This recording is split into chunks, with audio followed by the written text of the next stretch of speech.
Hello दोस्तों, स्वागत है आप सभी का हमारे यूट्यूब चैनल लिमिटेड क्लासेस में। आज की इस वीडियो में हम लोग बात करते हैं इन्वायरमेंट की करंट अफेयर के बारे में, जो कि आपकी रहेगी जनवरी से लेके दिसंबर तक। टॉपिक वाइज हम इसको कवर करेंगे। पहले हम जो है सारे टॉपिक्स जो हैं इन्वायरमेंट के ही कवर करेंगे, इसके अलावा कुछ और नहीं पढ़ेंगे। इन्वायरमेंट का स्टैटिक्स पोर्शन वाला जो आपकी वीडियोज़ हैं वो कंटिन्यू आ रही हैं, आपने अगर नहीं देखी तो वो जाके देख लीजिए। और साथ ही साथ हम जो है करंट अफेयर्स को तैयार कर रहे हैं, क्योंकि क्वेश्चन जो हैं स्टैटिक पोर्शन के साथ साथ आपके करंट को मिक्स करके पूछे जाते हैं। तो स्टैटिक पोर्शन भी आपका क्लियर होना चाहिए और करंट अफेयर भी, तभी जाके आपका टॉपिक जो है पूरी तरीके से तैयार होता है। और सोर्स हमारा जो रहेगा वो रहेगा विजन आइज की मंथली मैगजीन। तो हमने अभी उठाई है जनवरी की मैगजीन्स को। ओके, तो चलिए स्टार्ट करते हैं पर्यावरण के टॉपिक्स के साथ में। पहला टॉपिक आता है हमारा प्रवासी प्रजातियों का संरक्षण, जिसको इंग्लिश में कहते हैं conservation of migratory species, CMS। तो हमको इसमें एक टर्म जानना है पहले तो, कि प्रवासी प्रजाति क्या होता है।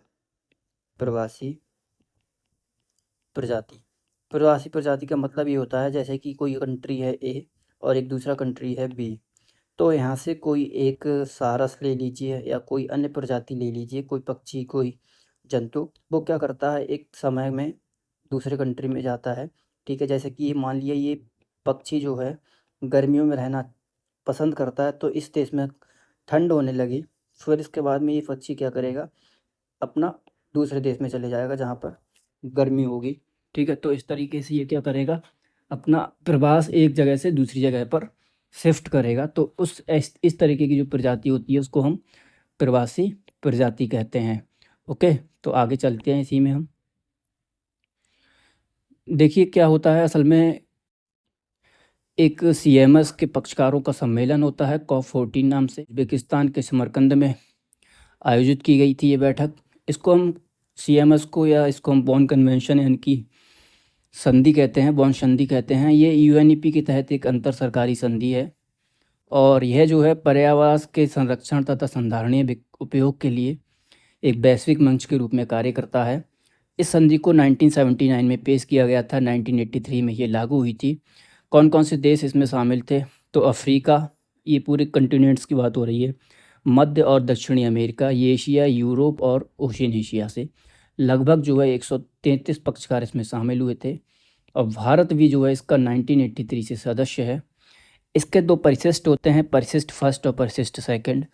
परिशिष्ट फर्स्ट में ऐसी प्रजातियां आती हैं जो एंडेंजर्ड मानी जाती हैं, जिन्हें निकट भविष्य में विलुप्ति की संभावना बहुत ज़्यादा होती है।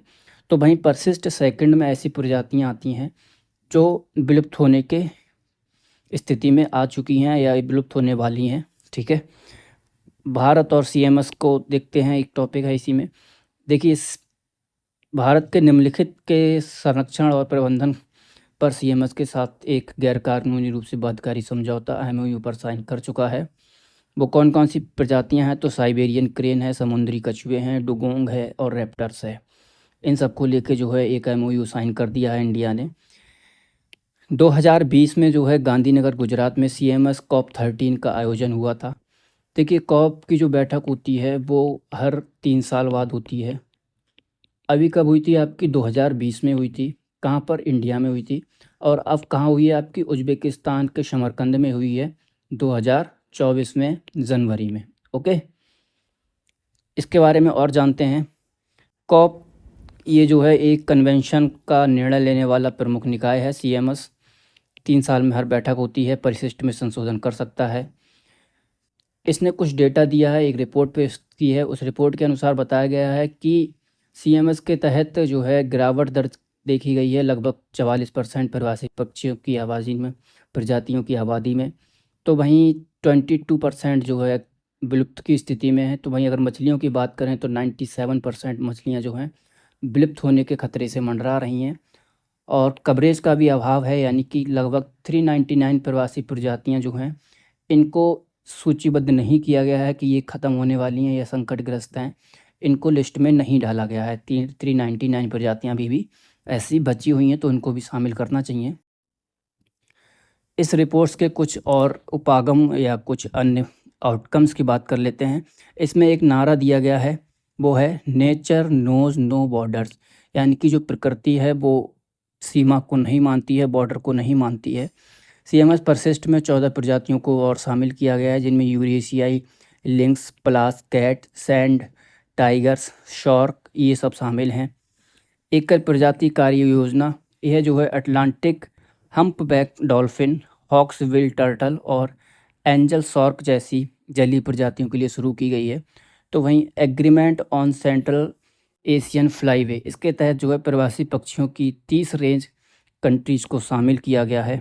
ओके, एक जो है global partnership on ecology connectivity को शुरू किया गया है। तो ये सब था इसके बारे में। भारत में महत्वपूर्ण प्रवासी प्रजातियों की अगर बात कर लें तो Amur falcon, bar headed geese, black necked cranes, humpback, black एशियाई हाथी, great bird Indian bustard, Bengal florican, snow leopard, ये सब जो हैं भारत की प्रवासी प्रजातियां हैं। दूसरा टॉपिक आता है हमारा जल प्रदूषण निवारण और नियंत्रण संशोधन अधिनियम 2024। क्या है, इसको जानने की कोशिश करते हैं। देखिए, एक आपका अधिनियम था जल प्रदूषण निवारण और नियंत्रण अधिनियम 1974। तो उस 1974 वाले में संशोधन किया गया है और 2024 में ये संशोधन जो है थर्ड टाइम किया जा रहा है। इससे पहले भी 2 बार हो चुका है। ओके, लागू कहाँ कहाँ पर हुआ है ये? तो यह अधिनियम जो है केवल हिमाचल प्रदेश, राजस्थान और केंद्र शासित प्रदेशों पर लागू होगा। इन दोनों राज्यों ने जो है इस अधिनियम में किए गए जो संशोधन को स्वीकार करने के लिए संकल्प पारित कर दिया गया है। जल जो है आपका राज्य सूची का विषय है, जल राज्य सूची का विषय है और इसका उचित उपयोग और प्रबंधन मुख्य रूप से राज्यों के अधिकार क्षेत्र में आता है। लेकिन जो है संसद इस पर कानून बना सकती है।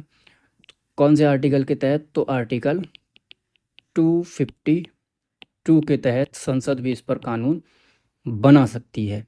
तो आर्टिकल 252 इम्पोर्टेंट हो जाता है, न्यूज़ में भी है और इन्वायरमेंट से रिलेटेड है।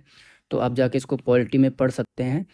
हम इसको बस अभी इतना ही देखेंगे कि आर्टिकल 252 के तहत संसद चाहे तो राज्य के विषय पर भी कानून बना सकती है।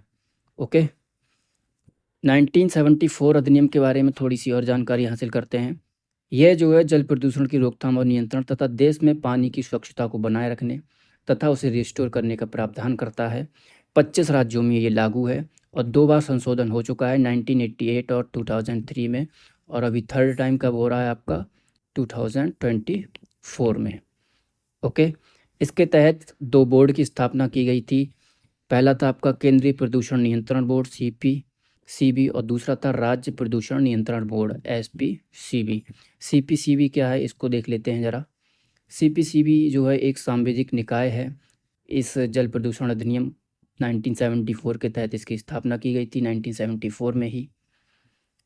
और जो है इसके बारे में और देखें तो CPCB का वायु प्रदूषण की रोकथाम और नियंत्रण अधिनियम 1981 के तहत शक्तियाँ और कार्य सौंपे गए हैं। देखिए, अंतर समझिए दोनों में क्या है। स्थापना इस वाले अधिनियम के तहत हुई है, लेकिन जो शक्तियाँ और कार्य से दिए गए हैं वो वायु प्रदूषण की रोकथाम और नियंत्रण अधिनियम 1981 के तहत दिए गए हैं। मंत्रालय की बात करें तो पर्यावरण, वन और जलवायु परिवर्तन मंत्रालय आता है, इम्पोर्टेंट है, मंत्रालय पूछता है। अध्यक्ष इसका जो होता है केंद्र सरकार द्वारा नियुक्त किया जाता है। इसकी कुछ पहले हैं, जैसे कि नैम्प है और प्राण पोर्टल है। इस जो अधिनियम है 2024 वाला, इसके कुछ अन्य प्रावधान हैं, उनको देख लेते हैं एक बार। देखिए, मॉनिटरिंग उपकरणों से छेड़छाड़, पानी के जैसे मीटर लगता है या गेज जैसे मॉनिटरिंग जैसे उपकरण जो होते हैं, उनमें अगर आप जानबूझकर हेर फेर करते हैं, उनमें गड़बड़ी करते हैं, तो आप पे जो है लगभग 10,000 से 15 लाख तक का जुर्माना लगाया जा सकता है। तो इसी के दूसरा पॉइंट आता है कि निर्णय लेने वाला अधिकारी भी एक नियुक्त किया जाएगा, जिसको हम न्याय निर्णय अधिकारी बोलेंगे। यह जो है केंद्र सरकार के संयुक्त सचिव या राज्य सरकार के सचिव स्तर का होना चाहिए। और न्याय निर्णय अधिकारी ही जो है निर्णय जुर्माना लगाएगा। पर्यावरण संरक्षण अधिनियम 1986 के तहत पर्यावरण संरक्षण कोष में इसको जमा किया जाएगा। और आप इसके खिलाफ जो अगर अपील करना चाहते हैं तो पहले आपको जो है 10%, जैसे मान लिया कि आपको 1 लाख रुपए का जुर्माना लगा, ठीक है, तो इसका 10% आप पहले जमा कीजिए, 1 लाख का 10% जमा कीजिए। फिर आप चाहते हैं कि इसके खिलाफ हमें अपील करनी है, तो फिर आप जो है NGT में जाकर, जो कि एक राष्ट्रीय हरित प्राधिकरण अधिकरण है, उसमें जाकर इसकी अपील कीजिए। ओके, एनजीटी क्या होता है, ये हमने स्टैटिक वाले पोर्शन में जो है इसको वर्क कर रखा है बहुत अच्छे से, नहीं पढ़ा है तो जाके पढ़ लीजिए। तेज साइट्स, इन शॉर्ट से इसको कहते हैं BHS। उड़ीसा के कोरापुट जिले में गुप्तेश्वर वन पड़ता है, उसको जो है राज्य का चौथा जैव विविधता विरासत स्थल BHS घोषित किया गया है। इम्पोर्टेंट पॉइंट है, याद रखना है, गुप्तेश्वर वन को जो है उड़ीसा का बनाया गया है, ना कि भारत का। गुप्तेश्वर वन के बारे में जान लेते हैं। 350 हेक्टेयर क्षेत्र में ये फैला हुआ है और यह गुप्तेश्वर शिव मंदिर के नज़दीक अवस्थित है। ये जो मंदिर है वो चूना पत्थर से बनी प्राकृतिक गुफा में है। यह उड़ीसा के सबसे दक्षिणी भाग और पूर्वी घाट का हिस्सा है। अपने पवित्र उपवन के कारण इसका अत्यधिक सांस्कृतिक महत्व है। इस जगह पर कई तरह की वनस्पतियाँ और जीव पाए जाते हैं। तो प्रमुख जीव जंतु प्रजातियाँ कौन कौन सी पाई जाती हैं? तो मगर, क्रोकोडाइल, कांगेर घाटी रॉक गेको, साधारण पहाड़ी मैना, सफ़ेद पेट वाला कठफोड़वा, बैंडेड वे कोयल, ये जीव जंतु प्रजातियाँ हैं। वनस्पति प्रजातियों की बात करें तो यहाँ इंडियन टेम्पर्ड, इंडियन स्कैलरूट, कुंभी, गम, गार्लिक फियर, इस तरीके की जो हैं वनस्पतियाँ मिलेंगी आपको। ओके, भारत में जैव विविधता विरासत स्थल ये आपके दे रखे हैं टोटल। तो उड़ीसा में 4 हो गए हैं अब, पहले 3 थे। कौन कौन से? महेंद्रगिरी हिल, मनसरू, गंधमर्दन पर्वत, अब चौथा आपका गुप्तेश्वर वन जुड़ गया। एक उत्तर प्रदेश में है आपका घड़ियाल पुनर्वास केंद्र, ठीक है। सबसे ज़्यादा अगर बात करें कहाँ पर हैं तो आपके पश्चिम बंगाल में है, टोटल 10 हैं। ओके, अब जो है आपका नेक्स्ट टॉपिक आता है रामसर कन्वेंशन। सुर्खियों में क्यों है? तो अंतर्राष्ट्रीय महत्व की आर्द्र भूमियों की वैश्विक सूची में भारत की 5 आर्द्र भूमियों को जोड़ा गया है। अब जो है रामसर स्थलों की संख्या बढ़कर 80 हो गई है, ठीक है। कौन कौन से हैं वो 5 स्थल जो जोड़े गए हैं? तो कर्नाटक के 3 हैं। कौन कौन सा? अगनाशिनी च्वार नदमुख, मगदी केरे संरक्षण रिजर्व और अंक समुद्र पक्षी संरक्षण रिजर्व, ठीक है। और 2 जो हैं आपके तमिलनाडु से हैं, कराईवेटी पक्षी अभ्यारण्य और लॉन्गवुड शोला रिजर्व वन। चलिए आगे बढ़ते हैं, रामसर कन्वेंशन के बारे में जान लेते हैं। रामसर कन्वेंशन को 1971 में अपनाया गया था। यह एक अंतर सरकारी संधि है। ये जो है कुछ मानदंड देती है आर्द्र भूमियों के संरक्षण के लिए, उनकी बुद्धितापूर्ण उपयोग के लिए फ्रेमवर्क प्रदान करती है। 9 मानदंड में से अगर कोई आप एक भी पूरा करते हैं तो उस स्थान को जो है आर्द्र भूमि घोषित कर दिया जाएगा। भारत ने 1982 में इस कन्वेंशन की पुष्टि की थी और अब भारत में जो है तमिलनाडु में रामसर स्थलों की संख्या सबसे ज़्यादा है। नेक्स्ट टॉपिक आता है हमारा भारत में तेंदुओं की स्थिति, status of leopard in India. देखिए, अभी पर्यावरण, वन और जलवायु परिवर्तन मंत्रालय ने भारत में तेंदुओं की स्थिति 2022 नामक एक रिपोर्ट जारी की है। ये रिपोर्ट जो है हर 4 साल बाद जारी की जाती है। इससे पहले 2018 में आई थी और अब 2022 में आई है। मतलब रिपोर्ट का शीर्षक 2022 है, ठीक है। भारत में तेंदुओं की स्थिति 2022, लेकिन ये अभी आई कब है? 2024 में। ओके, कुछ इंपॉर्टेंट फैक्ट्स की देख लेते हैं, बात कर लेते हैं। यह तेंदुओं की आबादी की गणना का 5वां चक्र था, यानी कि 5वां चक्र ये चल रहा है। और इसका जो आयोजन है 2 संस्थाओं ने मिलकर किया है, NTCA और WII। इन दोनों को अभी हम पढ़ लेंगे। चलिए देख लेते हैं इनको यहीं पर। NTCA क्या होता है? राष्ट्रीय बाघ संरक्षण प्राधिकरण। इसकी स्थापना जो है टाइगर टास्क फोर्स की सिफारिश पर 2005 में की गई थी। संवैधानिक निकाय है। वन्यजीव संरक्षण अधिनियम 1972 के तहत इसका गठन किया गया है। तो वहीं हम बात कर रहे हैं भारतीय वन्यजीव संस्थान WII की। इसकी उत्पत्ति 1982 में हुई थी। इसका मुख्यालय जो है देहरादून में है और यह एक स्वायत्त संस्था है। ओके, रिपोर्ट्स के कुछ इम्पोर्टेंट पॉइंट्स की बात कर लेते हैं। तो तेंदुओं की आबादी जो है भारत में 2022 में लगभग बढ़ चुकी है 2018 की तुलना में। 2018 की तुलना में अगर देखा जाए तो 1.08% की पर ईयर की वृद्धि हो रही है। 2022 में अभी जो निकल कर आया डाटा वो 13,874 हो गई है। तो वहीं 2018 में 12,852 थी। सबसे ज़्यादा आबादी की बात करें तो मध्य भारत और पूर्वी घाट में तेंदुओं की आबादी में सबसे अधिक वृद्धि हुई है। तो वहीं शिवालिक और गंगा के मैदानी इलाकों में इनकी संख्या में गिरावट देखी गई है। इस टॉपिक की तरफ मूव करते हैं। भारत में हिम तेंदुओं की स्थिति, status of snow leopards in India. पर्यावरण, वन और जलवायु परिवर्तन मंत्रालय ने ही एक रिपोर्ट जारी की है, इसका नाम है भारत में हिम तेंदुओं की स्थिति रिपोर्ट। इम्पोर्टेंट फैक्ट की बात करें तो भारत में हिम तेंदुओं की आबादी का आकलन प्रोग्राम एक आउटकम है। प्रोग्राम 2019 से 2023 तक चला गया था। 2019 में ये प्रोग्राम स्टार्ट हुआ था। वैज्ञानिक तरीक़ों से जो है हिम तेंदुओं की आबादी का गणना की जाएगी। और जो है कि इसके इम्पोर्टेंट पॉइंट्स देखें तो भारत में हिम तेंदुओं के 70% पर्यावास अभी भी संरक्षित नहीं है। गणना के समक्ष चुनौतियाँ क्या क्या हैं, तो उनका पर्यावास का अधिकांश भाग जो है दुर्गम स्थानों पर स्थित है, मतलब बहुत ज़्यादा ऊंचाई पर स्थित है, तो इसलिए ठीक से गणना नहीं हो पाती है। हिम तेंदुओं की बात करें तो यह लद्दाख और हिमाचल प्रदेश का एक राजकीय पक्षी है। अन्य विशेषताओं की बात करें तो इसमें मध्यम आकार के कैट्स की श्रेणी में रखा जाता है। वजन लगभग 30 से 55 किलोग्राम होता है। त्वचा पर धुएं जैसे रंग से भरे फर होते हैं, जिन पर बहुत हल्के क्रीम और पीले रंग भी होते हैं। फर पर काले धब्बे भी होते हैं। इन धब्बों को रोसेट कहा जाता है। क्वेश्चन पूछ सकता है आपसे कि रोसेट क्या होता है, तो जो तेंदुआ होता है उसके फर पर काले धब्बे, फर पर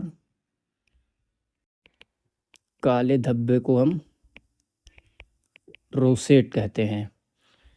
विभिन्न राज्यों और केंद्रशासित क्षेत्रों में अगर हिम तेंदुओं की आबादी देखें तो देखिए, जम्मू कश्मीर में टोटल 9 है, हिमाचल प्रदेश में 51 है, सिक्किम में 21 है, लद्दाख में 477 है, उत्तराखंड में 124 हैं और अरुणाचल प्रदेश में 36 हैं। नेक्स्ट टॉपिक की तरफ मूव करते हैं अपना, जो आता है ग्रीन वॉशिंग। केंद्रीय उपभोक्ता संरक्षण प्राधिकरण ने उपभोक्ता संरक्षण अधिनियम 2019 के तहत ग्रीन वॉश और विनियमन पर एक प्रस्तावित मसौदा का जो है दिशा निर्देश जारी किए हैं। ग्रीन वॉशिंग का मतलब क्या होता है? कोई कंपनी जो है अपने उत्पादों या गतिविधियों या नीतियों से जुड़े जो उसके वास्तविक फैक्ट्स जो होते हैं उनको छिपाती है, पर्यावरण के अनुकूल जो है झूठे फैक्ट को बताती है, झूठी चीज़ें दिखाती है, तो उसे हम कहते हैं ग्रीन वॉशिंग। यानी कि हमारी जो फैक्ट्री है वो ग्रीन वॉश है, उसमें किसी भी तरह का पर्यावरण के प्रतिकूल कोई भी गतिविधि नहीं होती है। इस तरीके की गतिविधियों के लिए जो है ग्रीन वॉशिंग वर्ड्स का यूज किया जाता है। कुछ इंपॉर्टेंट पॉइंट्स जो हैं इस मसौदे में बताए गए हैं। ग्रीन वॉशिंग शब्द को परिभाषित किया गया है। यह जो है विज्ञापन के लिए ली जाने वाली सभी सेवाओं पर लागू होगा। इसमें आपको सूचना का प्रकटीकरण देना पड़ेगा। सारी जो भी चीज़ें हैं अच्छी बुरी वो आपको सब बतानी पड़ेंगी, उनका सत्यापन भी कराया जाएगा। ओके, ग्रीन वॉशिंग को रोकने के लिए भारत में कुछ पहलें की गई, जैसे भारतीय मानक ब्यूरो की स्थापना की गई है, तो वहीं उपभोक्ता संरक्षण अधिनियम 2019 भी है और भारतीय विज्ञापन मानक परिषद भी इसके लिए है। तो हमारा जलवायु और स्वच्छ वायु सम्मेलन 2024। जलवायु और स्वच्छ वायु गठबंधन CCAC की वार्षिक बैठक जलवायु तथा स्वच्छ वायु सम्मेलन केन्या के नैरोबी में संपन्न हुई। याद रखना है जगह को, केन्या पूछ लेगा वरना नैरोबी पूछेगा। ओके, इम्पोर्टेंट फैक्ट्स की बात करें तो संयुक्त राष्ट्र पर्यावरण सभा UNEA के 6ठे सत्र के मौके पर इसका आयोजन हुआ था। इसका जो उद्देश्य था तो वो था global methane place, clear air flagship तथा किंगाली अमेंडमेंट के कार्यान्वयन को और अधिक गति के तरीकों पर प्रकाश डालना था। बात करते हैं CCAC क्या होता है। Climate and clean air coalition. यह एक ऐसा वैश्विक गठबंधन है जो जलवायु प्रदूषकों को कम करने के लिए समर्पित है। यानी कि इन्वायरमेंट में अगर कोई प्रदूषक हैं जलवायु के, ठीक है, जो प्रदूषित कर रहे हैं, तो उनको हमें कम करना है। तो ये कार्य कौन करेगा? CCAC। उत्पत्ति 2012 में हुई थी। UNEP के नेतृत्व में स्थापित किया गया था। 160 से अधिक सरकारों, अंतर सरकारी संगठनों और गैर सरकारी संगठनों की स्वैच्छिक भागीदारी है। भारत भी जो है 2019 से इसका सदस्य हो चुका है। नेक्स्ट टॉपिक की बात करते हैं। अभी करंट अफेयर पढ़ने का तरीका यही होता है कि आप जब स्टैटिक पोर्शन पढ़ें ना, जैसे कि आप अभी क्या मान लीजिए ज्योग्राफी पढ़ रहे हैं, ठीक है, तो ज्योग्राफी पढ़ने के साथ साथ ज्योग्राफी का स्टैटिक वाला जीके तो आप कवर कीजिए जो आपकी बुक्स में दे रखा है, उसके साथ साथ आप करंट अफेयर्स को देखते चलिए, फिर आपका ज्योग्राफी कंप्लीट हो जाएगा। इसी तरीके से आप इन्वायरमेंट पढ़ रहे हैं तो आप क्या कीजिए, एनवायरनमेंट का स्टैटिक पोर्शन को आप कवर कीजिए अपनी बुक से, और जो करंट अफेयर्स को पढ़िए साथ में एनवायरनमेंट कवर हो जाएगा। फिर इसी तरीके से आप इकोनॉमिक्स को पढ़िए, इकोनॉमिक्स का बेसिक आप पढ़िए, आप एनसीईआरटी से पढ़ लीजिए या कोई भी एक बुक उठा लीजिए, उससे आप इसके बेसिक्स को पढ़िए, साथ में करंट अफेयर्स को पढ़ लीजिए और बजट को पढ़ लीजिए। ठीक है, आपका इकोनॉमिक्स कंप्लीट हो जाएगा। इस सोलर रूफटॉप पावर पीएम सूर्य घर मुफ्ती बिजली योजना को मंजूरी दी गई है और देश भर में लगभग 1 करोड़ घरों पर रूफटॉप सोलर पैनल लगाए जाएंगे। इसके तहत जो है 1 करोड़ घरों को हर महीने 300 यूनिट तक मुफ्त बिजली प्रदान की जाएगी। तो ज़्यादा डिटेल में नहीं जाना है, बस ये कौन चाल करा रहा है ये योजना, कि योजना का नाम क्या है, तो पीएम सूर्य घर मुफ्त बिजली योजना, उसी के तहत इसकी जो है कार्यवाही की जा रही है। ये सब जो है आपके मेंस के लिए टॉपिक्स हैं, जो हमें प्री में काम देंगे वो हम शॉर्ट्स में देख ले रहे हैं करंट अफेयर्स में। तो आप ज़्यादा पैनिक ना होएं, क्वेश्चन आपके बनेगा तो यहीं से बनेगा। नेक्स्ट टॉपिक आता है क्लाइमेट रेजिलिएंट फार्मिंग।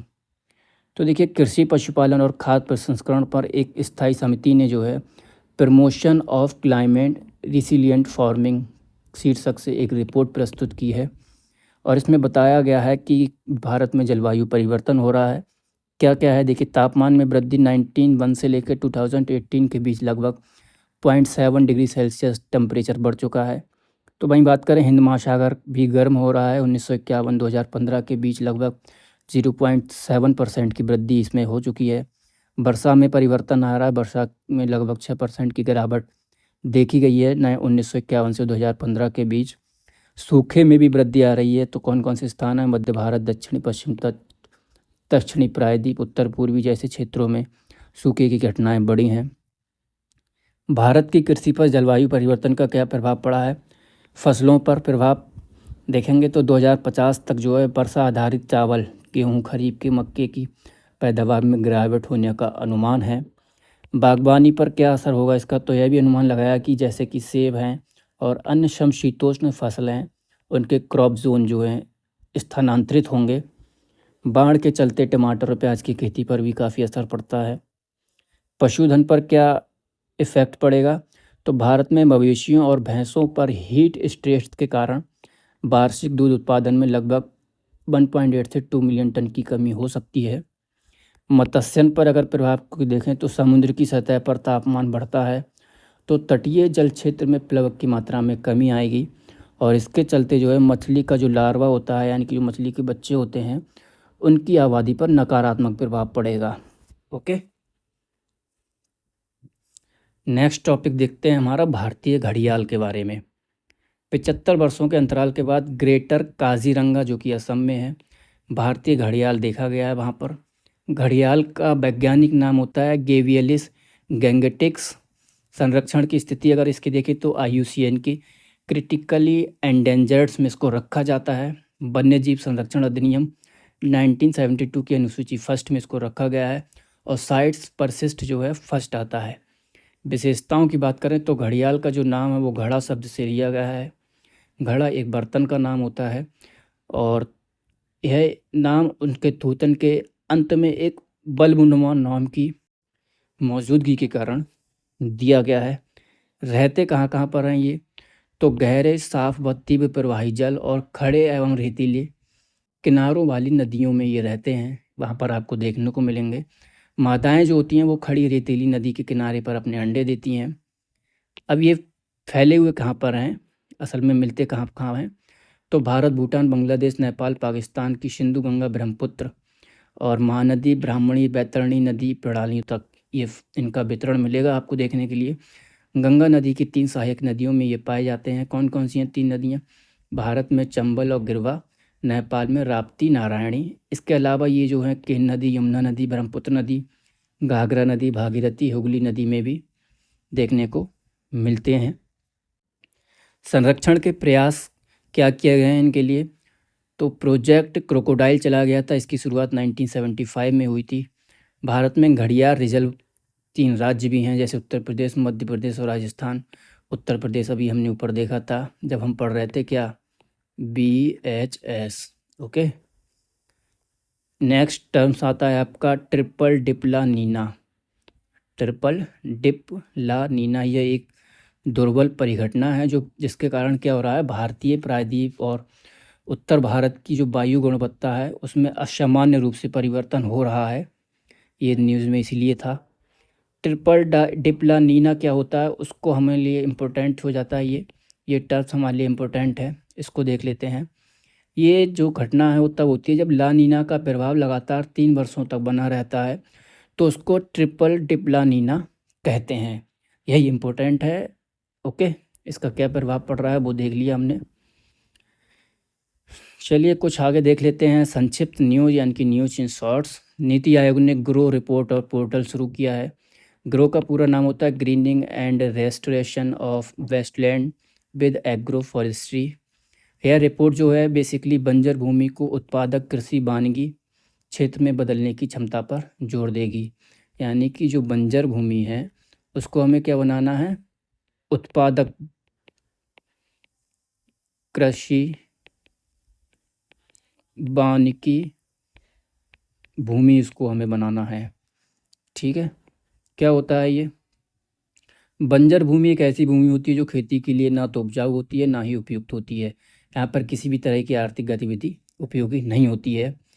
अगर डेटा की बात करें कितनी बंजर भूमि है, तो बंजर भूमि एटलस 2019 के अनुसार अगर हम देखेंगे तो 2015-16 में भारत के कुल भौगोलिक क्षेत्र का 16.96% लगभग जो है आपका 17% हिस्सा जो है बंजर भूमि का है। ओके, नेक्स्ट देखते हैं। तो इसमें आपको बस यही याद रखना है कि ये जो पोर्टल है वो किससे संबंधित है, बंजर भूमि से संबंधित है। पूछ लेते हैं पोर्टल, ये पोर्टल किससे संबंधित है इस तरीके से। नेक्स्ट टॉपिक आता है आपका ग्लोबल इन्वायरमेंटल फैसिलिटीज़ काउंसिल। देखो GBFF जिसको हम कहते हैं वैश्विक जैव विविधता फ्रेमवर्क कोर्स परिषद के लिए वैश्विक पर्यावरण सुविधा GEF परिषद की बैठक संयुक्त राज्य अमेरिका में आयोजित की गई है। GBFF को अगस्त 2023 में वैंकूवर कनाडा में 7वीं GEF असेंबली में लॉन्च किया गया था। 186 देशों द्वारा इसको समर्थन दिया गया था। GBFF परिषद के निर्णय आम सहमति से लिए जाएंगे और विश्व बैंक जो है इसके ट्रस्टी के रूप में सेवाएं देगा। इसी के अंतर्गत एक आपका आता है GEF क्या है, तो GEF को 1992 में रियो अर्थ समिट में इसमें अपनाया गया था। तो पर्यावरणीय जो मुद्दों का समाधान करने के लिए 18 एजेंसियों की एक साझेदारी है GEF, जो कि 186 कंट्री से लगभग आते हैं। यानी कि जो 18 कंट्री जो हैं वो 186 देशों से हैं। ये बेसिकली क्या काम करता है, तो वित्तीय सहायता देने का काम करता है। इसको हमने अपने स्टैटिक्स वीडियो में कवर किया है, जाके देख लीजिए, बहुत अच्छे से इसको कवर किया गया है डिटेल में। नेक्स्ट टॉपिक आता है हमारा स्पीसीज थ्रेट अवेंडमेंट एंड रेस्टोरेशन, जिसको कहते हैं स्टार मैट्रिक।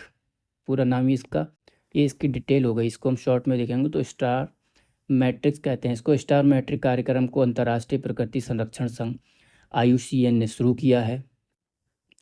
इसे अन्य संगठनों व विशेषज्ञों की भागीदारी में आरंभ किया गया था। इसका अब समुद्री क्षेत्रों में उपयोग करने के लिए विस्तार किया गया है। स्टार मैट्रिक्स जो होता है प्रजातियों द्वारा सामना की जाने वाली विलुप्ति के जोखिम व खतरों को परिभाषित करता है।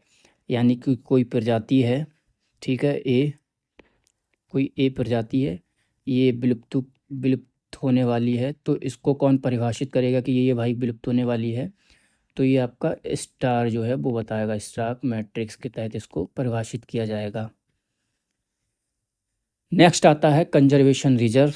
तो तेलंगाना राज्य वन्यजीव बोर्ड SPWL ने तांडोवा अंधारी टाइगर रिजर्व और कवल टाइगर रिजर्व के बीच स्थित गलियारा क्षेत्र को जो है कंजर्वेशन रिजर्व के रूप में मंजूरी प्रदान की है। क्वेश्चन आपसे पूछा जाएगा कि जिस क्षेत्र को कंजर्वेशन रिजर्व के रूप में मंजूरी दी गई है वो किस किस के बीच स्थित है, तो आपको याद रखना है तंडोबा अंधारी टाइगर रिजर्व और कवल टाइगर रिजर्व, इन दोनों के बीच में वो गलियारा स्थित है। अधिनियम 2002 वन्यजीव संरक्षण अधिनियम 2002 के तहत इसकी स्थापना की गई है SPWL की, यानी कि जो वन्यजीव बोर्ड बनाया गया है उसकी स्थापना वन्यजीव संरक्षण पर संशोधन अधिनियम 2002 के तहत की गई है। इसकी अध्यक्षता जो है वो राज्य के मुख्यमंत्री तथा केंद्र शासित प्रदेश के मामले में वहाँ के प्रशासक करते हैं। कंजर्वेशन रिजर्व क्या होता है? तो यह एक संरक्षित क्षेत्र होता है। वन्यजीव संरक्षण संशोधन अधिनियम 2002 के तहत प्रावधान किए जाते हैं। इसमें बफर जोन या कनेक्टर जोन की तरह ये कार्य करता है। इन्वायरमेंट में आपने पढ़ा होगा, तभी तो मैंने कहा था आपसे कि जो करंट अफेयर है ना वो स्टैटिक्स के साथ में आप कवर कीजिए। स्टैटिक्स वाला आपका कवर होगा तो आप बस इसको देख लीजिए, ये सब आपको पढ़ने की ज़रूरत नहीं पड़ेगी। ओके, एक नेक्स्ट टॉपिक आता है आपका energy charter treaty. United kingdom ने, यूके जिसको कहते हैं, यूनाइटेड किंगडम ने जीवाश्म ईंधन को बढ़ावा देने वाली एक पुरानी संधि एनर्जी चार्टर ट्रीटी को त्यागने का निर्णय लिया है। ओके, तो ये छोड़ रहा है इस ट्रीटी को। इस ट्रीटी को 1998 में लागू किया गया था। बहुपक्षीय फ्रेमवर्क है, खुले व प्रतिस्पर्धी ऊर्जा बाजारों के संचालन के जरिए ऊर्जा सुरक्षा को बढ़ावा देती है। 53 कंट्रीज़ ने जो है इस पर साइन किए थे, तो अब इसको जो है त्याग रहा है यूके। ब्रूमशेन क्या है? एक शीत निद्रा की अवस्था है, यानी कि सोने की अवस्था है। ये जो है शीत ऋतु में अमेरिका के एलिगेटर्स, जिसको घड़ियाल कहते हैं, उसकी स्थिति को, एलिगेटर्स जो हैं, जो अमेरिका के घड़ियाल जो हैं, वो ब्रूमशेन की स्थिति में चले आते हैं शीत ऋतु में। ब्रूमशेन क्या होता है? तो शीत निद्रा की एक अवस्था होती है। इसमें क्या होता है कि जानवर जो होता है वो बहुत कम सक्रिय रह पाता है। जीवों को भोजन की कमी और चरम मौसमी परिस्थितियों में भी जीवित रहने को सक्षम बनाती है जो स्थिति होती है। ठंड के महीनों में ये स्थिति आपको देखने को मिलेगी। शीत निद्रा के और भी प्रकार होते हैं, जैसे डाइपॉज हो गया, एस्टिवेशन हो गया, टॉर्पोर हो गया, और आपका चौथा जो कौन सा हो गया? ब्रूमशेन हो गया, ब्रूमशेन। ठीक है, तो ये शीत निद्रा के प्रकार हैं। किससे संबंधित है ब्रूमशेन? तो घड़ियालों या सरीसृप। नेक्स्ट आता है आपका सफ़ेद गैंडा। दुनिया में पहली बार सफ़ेद गैंडे के इन विट्रो फर्टिलाइजेशन गर्भाधान से नॉर्दर्न वाइट राइनो उपप्रजाति को बचाने की उम्मीद उत्पन्न हुई है। तो ये तो बात होगी किस टेक्नोलॉजी से बचाने की उम्मीद है, तो IVF के द्वारा। और कोई टेक्नोलॉजी होती है इसके लिए? तो हाँ होती है, जैसे कि बायो बैंक हो गया आपका, बायोसिंथेसिस हो गया, जीन ड्राइव हो गया। ठीक है, ये और टेक्नोलॉजीज़ हैं प्रजातियों के संरक्षण के लिए, याद रखना है आपको। गैंडे के बारे में थोड़ी सी जानकारी हासिल कर लेते हैं। देखिए, वर्तमान में गैंडों की 5 प्रजातियां पाई जाती हैं। अफ्रीका से 2 प्रजातियां, जैसे सफ़ेद गैंडा और काला गैंडा, और एशिया से 3 विशाल एक सींग वाला गैंडा, जिसको हम भारतीय गैंडा भी कहते हैं, सुमात्राई गैंडा और जावा गैंडा। इनको देखते हैं, सफ़ेद गैंडा और भारतीय गैंडे में क्या अंतर होता है। सफ़ेद गैंडा है, ये आपका देख सकते हैं, और ये भारतीय गैंडा है। आकार देख लेते हैं दोनों का। आकार की बात करें तो हाथी के बाद दूसरा सबसे बड़ा स्थलीय स्तनधारी जीव है सफ़ेद गैंडा। तो वहीं भारतीय गैंडा या एशियाई गैंडा जो है वो एशियाई गैंडों की एशियाई गैंडे की सभी प्रजातियों में सबसे बड़ी प्रजाति है। दिखावट दिखता कैसे? तो ये सपाट पीठ होती है, बैरल के आकार का शरीर होता है, 2 सींग होते हैं, मटमैला आकार होता है। तो वहीं भारतीय गैंडा जो होता है वो गांठदार त्वचा होती है, 1 सींग होता है, अच्छे तैराक होते हैं ये। इसी के अंतर्गत और पॉइंट आते हैं। पर्यावास की बात करें तो लंबी और छोटी घास वाली घास भूमियों के सवाना क्षेत्र में ही मिलेंगे आपको। तो वहीं भारतीय गैंडे जो हैं वो उष्ण कटिबंधीय और उपोष्ण कटिबंधीय घास के मैदान, सवाना और झाड़ी युक्त मैदान में आपको मिलेंगे। पर्यावास क्षेत्र इसका मतलब कहाँ कहाँ देखने को मिलेंगे, तो नमीबिया, युगांडा, रवांडा।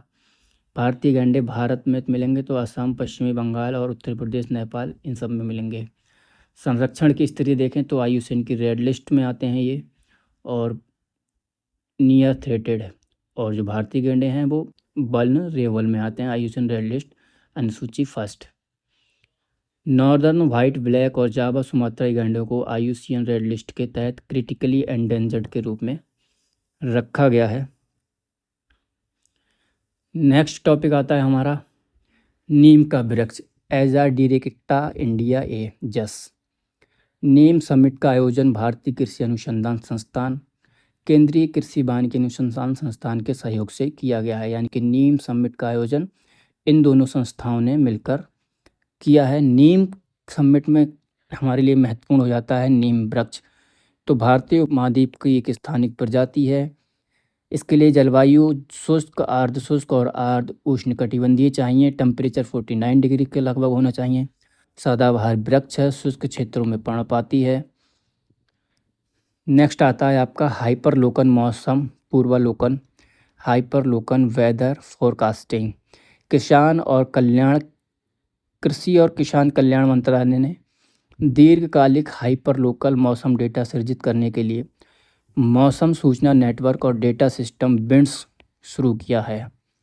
ठीक है, ये एक पोर्टल समझ लीजिए, आप एक डेटा पोर्टल समझ लीजिए जहाँ पर सभी डेटाओं को एकत्रित किया जाएगा। मौसम से संबंधित किसी भी देश के जितने भी मौसम अवलोकन प्रणालियाँ हैं उन सबसे डेटा को लेकर एक जगह एकत्रित किया जाएगा। इसके लिए लगभग 2 लाख से अधिक ग्राउंड स्टेशन तैयार किए जाएंगे। आगे बढ़ते हैं, बाढ़ प्रबंधन और सीमा क्षेत्र कार्यक्रम, flood management and border areas program, FMBAP। केंद्रीय मंत्रिमंडल ने बाढ़ प्रबंधन और सीमा क्षेत्र कार्यक्रम को जारी रखने की मंजूरी प्रदान की है। मंत्रिमंडल ने 2020 से 21-22 से 2025-26 तक अर्थात 5 वर्षों की अवधि के लिए इस कार्यक्रम को मंजूरी दी है। यह योजना की जो शुरुआत हुई थी वो 11वीं पंचवर्षीय योजना जो कि 2007 से 2012 तक चली थी उसके दौरान की गई थी। इसका उद्देश्य जो है वो है बाढ़ के प्रकोप से मानव जीवन, भूमि और संपत्ति की रक्षा में राज्य सरकारों द्वारा किए जा रहे प्रयासों में सहायता प्रदान करना है। इसके लिए FMBAP राज्यों को तकनीकी मार्गदर्शन और वित्तीय सहायता प्रदान करता है। ठीक है, योजनाओं की मुख्य विशेषताएं अगर देखें तो योजना का प्रकार एक केंद्र प्रायोजित योजना है। मंत्रालय आता है आपका जल शक्ति मंत्रालय। नेक्स्ट टॉपिक आ जाता है आपका एटमॉस्फेरिक रिवर। तो देखिए, कैलिफोर्निया में लगातार 2 एटमॉस्फेरिक रिवर तूफानों देखे गए हैं। क्या होता है ये एटमॉस्फेरिक रिवर? तो यह वायुमंडल में एक निश्चित पट्टी में प्रवाहित होने वाली संघनित जलवाष्प की अत्यधिक मात्रा होती है। एक्स्ट्रा ट्रॉपिकल चक्रवातों से संबंधित है यह, और यह पृथ्वी पर ताजे जल के सबसे बड़े परिवहन तंत्र के रूप में माना जाता है। होता क्या है, जब यह पर्वत जैसे भौगोलिक अवरोधों से टकराती है, इसी देख सकते हैं आप चित्र में। ठीक है, ये जलवाष्प का जो परिवहन तंत्र है ये पर्वत से टकराएगा, पर्वत के सहारे ऊपर चढ़ेगा, संघनित होगा और पर्वत की दूसरी साइड में बहुत भयंकर वाली बारिश होगी, खतरनाक वाली जिसको कहते हैं, बाढ़ आ जाएगी, इतनी बारिश कराता है ये। रिप करंट्स, भारतीय राष्ट्रीय महासागर सूचना सेवा केंद्र INCOIS और भारतीय अंतरिक्ष अनुसंधान संगठन ISRO द्वारा रिप करंट्स की निगरानी करने तथा इसके बारे में पूर्वानुमान अलर्ट जारी करने का कार्य किया जाएगा। क्या होता है रिप करंट्स? यह जो है तट यानी कि जो बीच होता है उससे वापस खुले महासागर या समुद्र झील की ओर प्रवाहित होने वाला जल का तीव्र प्रवाह है। यानी कि जैसे क्या होता है, आपने टीवी वगैरह में, मूवीज़ में देखा होगा कि समुद्र का जल एकदम आगे बढ़ता है, ठीक है, तट पर, फिर वापस लौट जाता है, तो उसको क्या कहते हैं? रिप करंट्स कहते हैं। इनकी चौड़ाई लगभग 10 से 20 फीट तक सक्रिय हो सकती है और हालांकि ये चौड़ाई में 10 गुना तक बड़ी भी हो सकती है। ये कहाँ कहाँ आपको देखने को मिलेंगी? तो संयुक्त राज्य अमेरिका के पूर्वी भाग, खाड़ी और पश्चिमी तटों के साथ साथ ग्रेट लेक्स के तटों पर भी प्रवाहित होती है। रिप करंट्स का प्रवाह जल निकाय में मौजूद लोगों को जल के अंदर नहीं खींचता है। यानी कि रिप करंट्स जब आएगी ना, रिप करंट्स जब आपकी आएगी तो आप सोचो यहाँ पर खड़े हुए हो तो ये सोचे ये अपने साथ आपको ले जाएगी, नहीं, ऐसा नहीं होगा। ओके, तो ये था हमारा इन्वायरमेंट्स का जनवरी महीने का कवरेज जो हमने अच्छे से कर लिया है। यहाँ पर सारे टॉपिक्स को जो इम्पोर्टेंट्स थे आपके पॉइंट ऑफ व्यू से एग्ज़ाम्स के लिए, ठीक है, उन सबको हमने कवर कर लिया है। नेक्स्ट वीडियो में हम बात करेंगे फरवरी माह के इन्वायरमेंट करंट अफेयर के बारे में। आई होप आप लोगों को वीडियो अच्छी लगेगी और यहाँ से देखिए आपके क्वेश्चंस 100% इन्वायरमेंट के बनेंगे, बच के नहीं जाएंगे, क्योंकि अगर आप इसको सुन भी लेते हैं ना तब भी आपका काम हो जाएगा। आप अगर चाहें तो विज़न IAS की वेबसाइट पर जाकर इस मैगज़ीन्स को डाउनलोड कर सकते हैं, टॉपिक वाइज आप इसको पढ़ सकते हैं। और करंट अफेयर पढ़ने का तरीका यही होता है कि आप जब स्टैटिक पोर्शन पढ़ें ना, जैसे कि आप अभी क्या मान लीजिए ज्योग्राफी पढ़ रहे हैं, ठीक है, तो ज्योग्राफ़ी पढ़ने के साथ साथ ज्योग्राफ़ी का स्टैटिक वाला जीके तो आप कवर कीजिए जो आपकी बुक्स में दे रखा है। उसके साथ साथ आप करंट अफेयर्स को देखते चलिए, फिर आपका ज्योग्राफ़ी कंप्लीट हो जाएगा। इसी तरीके से आप एनवायरनमेंट पढ़ रहे हैं तो आप क्या कीजिए, एनवायरनमेंट का स्टैटिक पोर्शन को आप कवर कीजिए अपनी बुक से, और जो करंट अफेयर्स को पढ़िए साथ में एनवायरनमेंट कवर हो जाएगा। फिर इसी तरीके से आप इकोनॉमिक्स को पढ़िए, इकोनॉमिक्स का बेसिक आप पढ़िए, आप एनसीईआरटी से पढ़ लीजिए या कोई भी एक बुक उठा लीजिए, उससे आप इसके बेसिक्स को पढ़िए, साथ में करंट अफेयर्स को पढ़ लीजिए और बजट को पढ़ लीजिए। ठीक है, आपका इकोनॉमिक्स कंप्लीट हो जाएगा। इस तरीके से अगर आप करंट अफेयर और स्टैटिक्स पोर्शन को मिला के पढ़ते हैं तो आपके क्वेश्चंस 110% सॉल्व होंगे ही होंगे, कहीं भी बच के नहीं जाएंगे। तो चलिए मिलते हैं नेक्स्ट वीडियो में। Thank you very much.